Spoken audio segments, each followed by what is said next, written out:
Hello, moviegoers! It's time for another episode of CritiCarter, the show where I turn you into a cinephile.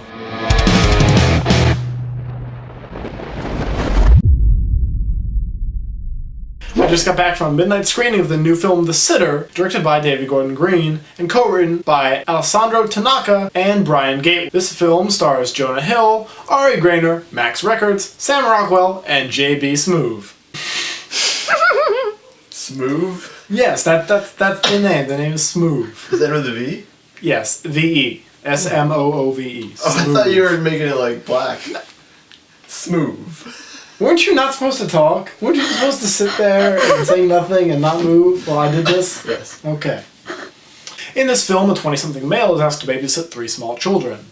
However, his task becomes quite difficult when his girlfriend calls him up and asks him to come meet her at a party with drugs, and she'll have sex with him. He's faced with no other choice but to bring the kids along for the ride, and they get into one wacky mishap after another. That's the best you're gonna get. This is a terrible, terrible movie. I wanted to go out, I had a rough day, I wanted to go out, see a nice movie, and come back relaxed and tell you guys all about it, but it just wasn't in the cards for me. Nearly every single aspect of a movie that could have gone wrong did go wrong with this film. Now, the director, David Gordon Green, has a massive body of work behind him. Yeah, Your Highness, not a cinematic masterpiece by any means. You go back a little bit before that, you've got Pineapple Express. I like Pineapple Express. I will go on the record right now. Pineapple Express, good movie. And he's got some really, big, serious film person type stuff before then. George Washington, which is on the Criterion Collection, and then All the Real Girls, which was an early Zooey Deschanel piece. And Jonah Hill, who leads this movie, he has great potential as an actor. He's done some stuff where he's not been bad in it. Ari Graynor, the female lead, she was in a movie with Jesse Eisenberg last year called Holy Rollers. Again, she did a pretty decent job. However, these two writers making their feature film debut with this movie, I got some problems. Gatewood,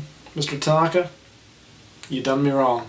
Ethnic stereotypes all over the place. If you got somebody in this movie that's not white, let's not have them be, this horrible caricature of themselves that is portrayed so much in the media. I don't even want to go into the lengths of how much I hated the depiction of the minority characters in this film, because that's how poorly written that they are. And not even just those characters in particular, but what were the motivations for anybody?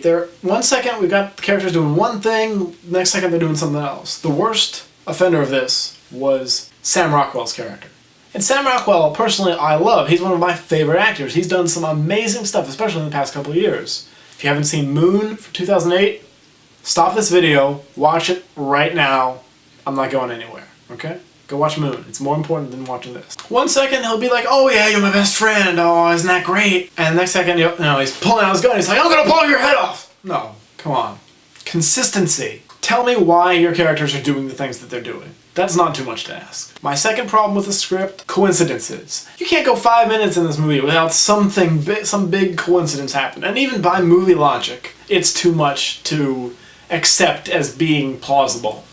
It's like, oh, isn't it convenient that so-and-so showed up? How did they know I was here? We're not gonna explain that. That's okay. The audience doesn't care. Yeah, we care.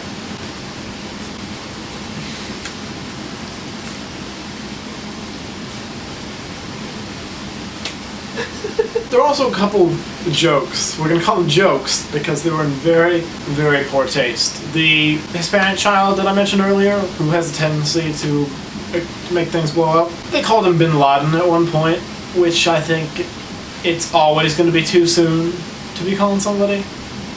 Yeah. Out of the 3 children that are being babysat, one of them is a girl, and she's obsessed with, the awful celebutante kind of role models in society.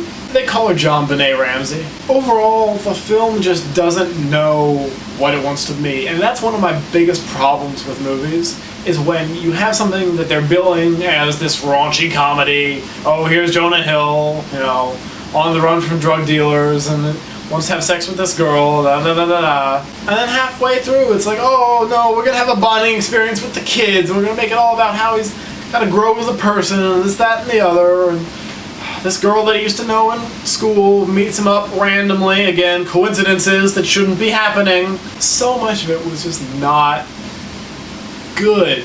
I don't know how to express how not good it was. It was just It was painful to watch at times, honestly.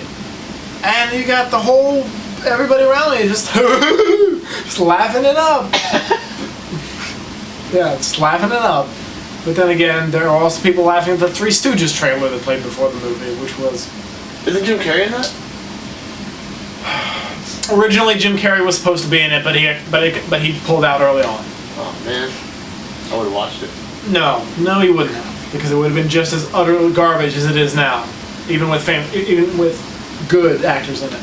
Okay, but that's not what we're here talking about. We're talking about The Sitter and how terrible it was. This is gonna be a really long video. We're gonna have to cut all this out thanks to you. I hope you're happy. I get the information. Well, you can have the information off camera. That's the thing. You know, I can talk to you whenever I want. These people I get once a week. They're curious. Well, then they can ask. They can write comments. They can say, "Hey, what was your least favorite movie this year?" And I'll tell them individually because I read the comments. I love you guys. Okay, moving on. There was one thing that I loved about this movie, but unfortunately, it wasn't enough to make up for all the terrible things. However, it's kind of spoilery because it involves a big plot that's going on in the film, so we're going to wait. We're going to talk about that at the end of the video. Shut off the video before we get to it if you don't want to be spoiled about anything in this movie. Okay? Okay. So I'm going to give this film one exasperated male babysitter. One. That's right. We got 2 movies coming out next week, so that means you guys, once again, get to choose. Sherlock Holmes 2 or Young Adult. Make sure to give me a big old thumbs up if you like this movie, and subscribe to my channel if you haven't already. I hope you have. Tell your friends, make them subscribe at gunpoint if you have to.